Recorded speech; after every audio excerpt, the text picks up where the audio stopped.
हिननि जे अमलनि खे इज़त ॾिनी आहे। शैतान चाहियो त इन्हनि खे अमल में पोइते करे। अॼु बि ॾिसो था न अली वारनि जे अमल खे पोइते करण में शैतान ॾाढो सरगर्म आहे।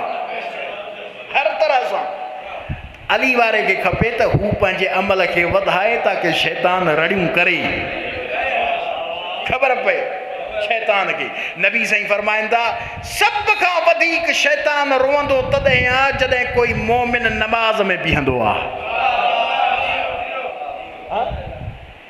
बेनमाज़ीअ ते शैतान ख़ुशि थींदो ऐं नमाज़ वारे इंसान ते शैतान रोअंदो चवंदो इहो बि वियो हलो मुंहिंजे हथ मां। सजदो उते कई जिते मां न कयो। इहो ई त वॾो फ़लसफ़ो आहे। जिते शैतान न झुकियो उते इंसान झुके थो। फ़र्क़ु इहो ई अथव। जिते शैतान न झुकियो न उन इनकार कयो, इंसान छा कयो उते झुकी करे पंहिंजे पाण खे कमाल ते आणे थो। अलाह जो रसूल फरमाए थो जेको बि अलीअ जी मुखालफ़त कंदो मूं अलाह जी उन ते लानत आहे ऐं मुंहिंजो गज़ब अथसि ऐं जेको बि अमल अॻिते मोकिलियो अथई उहो बि मां चट करे छॾींदोमांसि। उहो बि चट थी वेंदुसि। मआशिर अन्नास ऐं इंसानूं अलीअ जी फ़ज़ीलत त ॿुधो। नबी साईं फरमाईंदा हुआ नासिरो दीन अल्लाह। अली उहो आहे जंहिं अल्लाह जे दीन जी मदद कई आहे। मौला कॾहिं मदद कई अथई? कॾहिं मदद कई अथई? इब्तिदा त उन वक़्तु कई हुई जॾहिं अली अञा 9 सालनि जो। घणनि जो? अल्लाह जो रसूल चए थो ऐं इंसानो जेको बि हिन रिसालत में मुंहिंजी मदद कंदो मां अल्लाह उनखे पंहिंजो वसी बणाईंदुसि, ख़लीफ़ो बणाईंदुसि। अली मौला उते उथी बि करे चए थो या रसूल अना नासिरुक फी दीन अल्लाह। अल्लाह जे दीन में मां अली तुंहिंजी मदद कंदुसि। सभ खां पहिरियां अलीअ जो ऐलान आहे ऐं हर मोड़ ते मां तुंहिंजी मदद कंदुसि। मां अली एतिरो तुंहिंजे लाइ सुपर पावर नासिर आहियां, मददगार आहियां जंहिंखे तूं पाण ख़ुदा खां घुरियो आहे। या रसूल जंग जे मैदान में तमामु मख़लूक़ात तोखे छॾे भॼी वञे मां अली तोखे कॾहिं न छॾींदोमांइ। मां न छॾींदोमांइ। मुंहिंजी मदद रहंदई, मुंहिंजी मदद रहंदई। वल मुजादिलु अन रसूलिल्लाह ऐं रसूल जे तरफ़ूं अली हमेशह विढ़ंदो रहियो आहे। हमेशह छा कंदो रहियो? विढ़ंदो। अच्छा कीअं विढ़ियो? नबी साईं जॾहिं मके जे गलियुनि में घुमंदा न त काफ़िर जॾहिं नबी साईं खे कुझु करे न सघिया त पंहिंजे नंढनि ॿारनि खे चऊं खणो पथर, नबी साईं जी तोही न कयो, हणोसि पथर। ऐं जॾहिं पथर हणनि त नबी साईं खे अज़ियत थिए। जनाब अबू तालिब खे ख़बर पई। चए या अली, चए जी बाबा, चए अॼु खां बाद तोखे घर में न ॾिसां, जिथे रसूल हुजे उते गॾु हुजेसि, उते गॾु हुजेसि। मां तव्हांखे चयो न रसूल जे तरफ़ूं जंग जोटण वारो अली आहे। रसूल जे तरफ़ नबी साईं हलनि था, ॿार निकिरी ईअं जो पथर था हणनि, मौला अली झपे उन्हनि खे वापसि हणे। कंहिंजो कनु ज़ख़्मी, कंहिंजी अखि ज़ख़्मी, कंहिंजा चप ज़ख़्मी, कंहिंजो निराड़ ज़ख़्मी। और सभु मालिक गॾिजी करे जनाब अबू तालिब जे महज़र में अबू तालिब हे तुंहिंजे पुटु असांजे ॿारनि खे ज़ख़्मी करे छॾियो आहे। न अबू तालिब फरमाईंदा कल्ह जॾहिं मुस्तफ़ा साईं तव्हांजा ॿार गुस्ताखी पिया कनि मां तव्हांखे पियो ॾियां त तव्हां पिया चओ त नंढड़ा ॿार हिननि जो ख़ैरु आहे। अॼु मां तव्हांखे अबू तालिब चवंदा जीअं तव्हांजा ॿार मज़ाक पिया कनि मुंहिंजो अली बि त अञा मज़ाक थो पियो करे।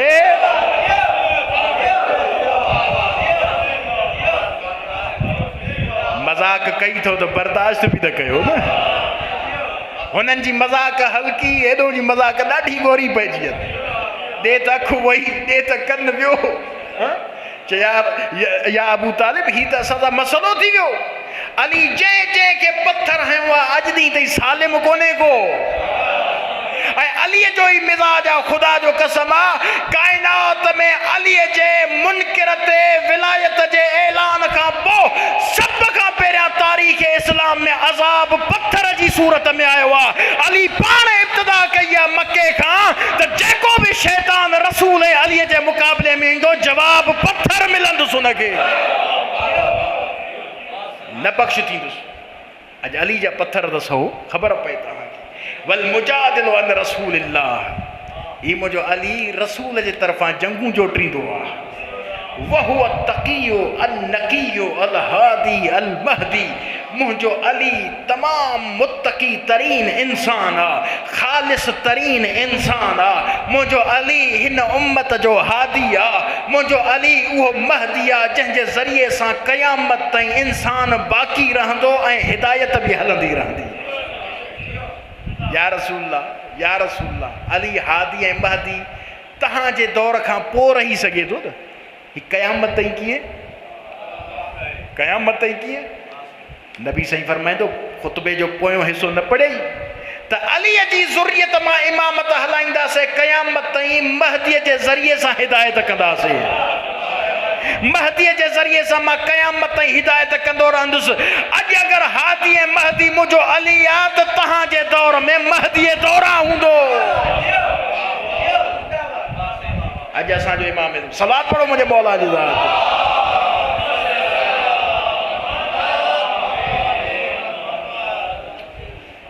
नबीयुकुम खैरु नबीयिन, तहांजो नबी हर नबियुनि खां भलो। व वसीयुकुम खैरु वसीयिन, ही नबीअ जो वसी अली हर वसीअ खां भलो। व बनूहु खैरुल औसिया, ऐं अलीअ जा सभु पुट हर वसीअ खां भला। दुनिया जी हर शइ पोइ हिते अची वई। अल्लाह जो ही वली बहितर थी वियो, इन जी औलाद बहितर थी वई। मआशिर अन्नास, ऐं इंसानो ज़ुर्रियत कुल्लु नबीयिन मिन सुल्बिही, हर नबीअ जी ज़ुर्रियत ऐं औलाद उन जे नस्ल मां हलंदी आहे, उन जे नस्ल मां हलंदी आहे। व ज़ुर्रियती मिन सुल्ब अमीरिल मुमिनीन अलीयिन, ऐं मुंहिंजी नस्ल अलीअ जे सुल्ब मां हलंदी, अली अमीरुल मुमिनीन जे सुल्ब मां हलंदी। या रसूलल्लाह या रसूलल्लाह, अगर अलीअ जी औलाद तहांजी सुल्ब तहांजी नस्ल अलीअ जे सुल्ब मां थी हले, अगर तहांजे नस्ल मञा हुजे हा त अञा फज़ीलत न मिले सा। चए थो फज़ीलत तॾहिं मिले सा जो फातिमा खां मथे हुजंदा न। काइनात में फातिमा खां मथे का औलाद कोन्हे, अलीअ खां मथे को इमाम कोन्हे। जॾहिं ॿई फज़ीलत वारियूं हस्तियूं गॾंदियूं त मुस्तफ़ा जो नूर ज़ाहिर थींदो न। मुस्तफ़ा जो नूर ज़ाहिर। मुंहिंजी औलाद अलीअ जे सुल्ब मां हलंदी। मआशिर अन्नास इन इब्लीस अखरज आदम मिनल जन्नत बिल हसद, ऐं इंसानो अॼु वॾो मसलो हिकिड़ो ॿियो बि हल थो थिए। जेके तव्हां ॿुधंदा आहियो त आदम अलैहिस्सलातु वस्सलाम जन्नत में छा खाधो जो निकिरी पियो, छा खाधो? इब्लीस आदम खे ज़हन में इहो पियो विझेसि त तोखां मथे बि का हस्ती आहे जेका तुंहिंजी औलाद हूंदे बि तुंहिंजी सरदार आहे। छा आहे? तुंहिंजी औलाद हूंदे बि तुंहिंजी सरदार। हिकिड़ी किताब तफ़सीर इमाम हसन अस्करी, इमाम हसन अस्करी जे नाले सां हिकिड़ी तफ़सीर आहे। उन में रिवायत आहे हिकिड़ी शइ इमाम खे कंहिं पुछियो त मौला उहो वणु छा हुयो जन्नत में जंहिंखां आदम खे झलियो वियो हो? मौला फरमाईंदा वल्लाहि नहनु शजरतुल मनही वदहा, उहो वणु असां आले मुहम्मद हुयासीं।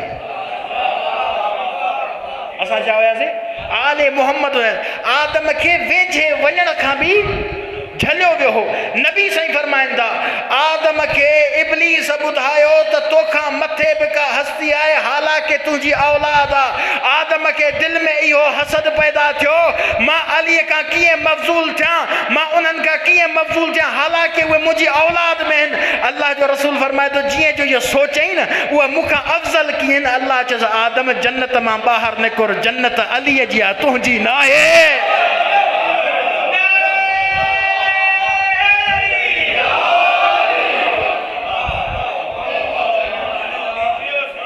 जन्नत कंहिंजी आहे? जवाब ॾियो सही तरीक़े सां। जन्नत कंहिंजी आहे? आदम ॿाहिरि ॿाहिरि।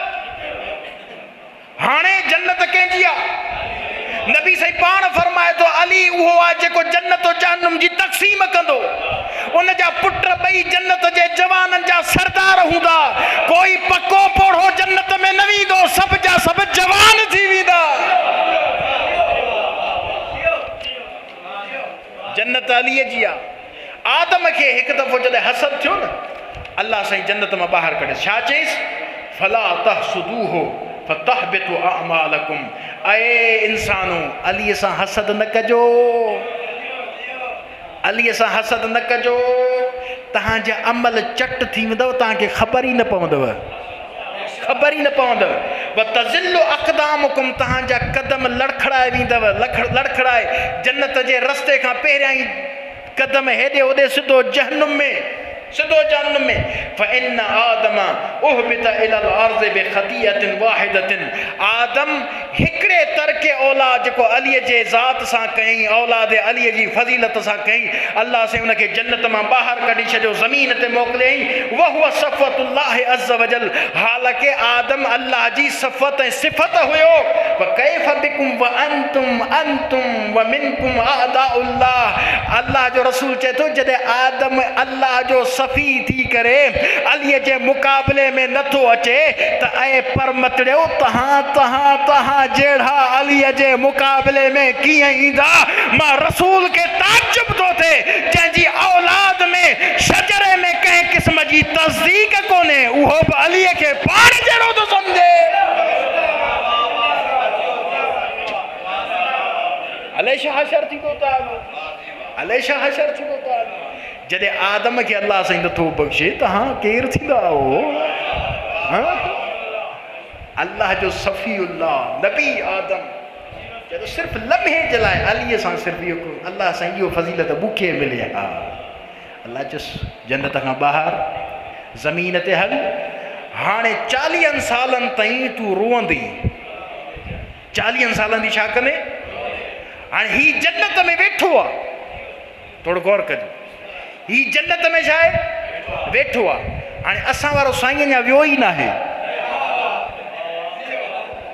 असां वारा बुज़ुर्ग अञा विया ई न आहिनि। अगरि इहे हिकिड़े लम्हे जे लाइ छा सॼी ज़िंदगी हसद कंदा रहिया, हीअ अञा जन्नत विया ई न आहिनि, त अली त तक़सीम कंदो, हिननि जे पीउ खे ताक़त आहे जन्नत में वेंदा। वो जन्नत में वेठल निकिरे थो, तो वारो कीअं? अल्लाहुम्मा सल्ली अला मुहम्मद व आलि मुहम्मद, अल्लाहुम्मा सल्ली अला मुहम्मद व आलि मुहम्मद, अल्लाहुम्मा बिहक़्क़ि मुहम्मद व अंतल महमूद, अल्लाहुम्मा बिहक़्क़ि अली व अंतल अअला, अल्लाहुम्मा बिहक़्क़ि फ़ातिमा व अंत फ़ातिरुस समावाति वल अर्ज़, अल्लाहुम्मा बिहक़्क़िल हसन व अंतल मुहसिन, अल्लाहुम्मा बिहक़्क़िल हुसैन व अंत क़दीमुल इहसान। बार अल्लाह तोखे वास्तो थी मोहम्मद व अहले बैत मोहम्मद जी इज़्ज़त ऐं अज़मत जो, मुंहिंजा मौला अली मौला जी विलायत जो वास्तो थी, सरदार विलायत जो वास्तो थी। मुंहिंजा अल्लाह असांजा गुनाहनि कबीरा सगीरा माफ़ फरमा। मुंहिंजा अल्लाह तोखे वास्तो थी मोहम्मद व अहले बैत मोहम्मद जी इज़्ज़त ऐं अज़मत जो, मुंहिंजा मौला असांजे वालिदैन जा गुनाहनि कबीरा सगीरा माफ़ फरमा। मुंहिंजा अल्लाह जेके जेके बि हिन दुनिया मां मरहूम हलिया विया उन्हनि जी मग़फ़िरत फरमा।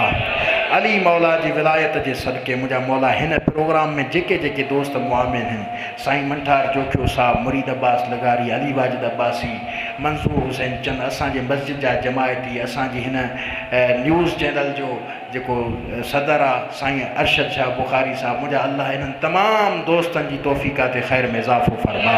मुंहिंजा अल्लाह तमामु मोमिननि जे घरनि ते पंहिंजूं रहमतूं ऐं बरकतूं नाज़िल फरमा।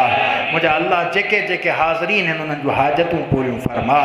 अली मौला जी विलायत जे सदके मुंहिंजा अल्लाह असांजा गुनाह माफ़ फरमा। इमाम ज़माना जे ज़ुहूर में ताजील फरमा। इमाम खे असां सां राज़ी फरमा। इमाम जी रज़ाऊं असांखे शामिल हाल फरमा। रब्बना तक़ब्बल मिन्ना इन्नका अंतस समीउल अलीम बिहक़्क़ि ज़हरा व अबीहा व बअलहा व बनीहा व सिर्रिल मुस्तौदअ फ़ीहा बिरहमतिका या अरहमर राहिमीन।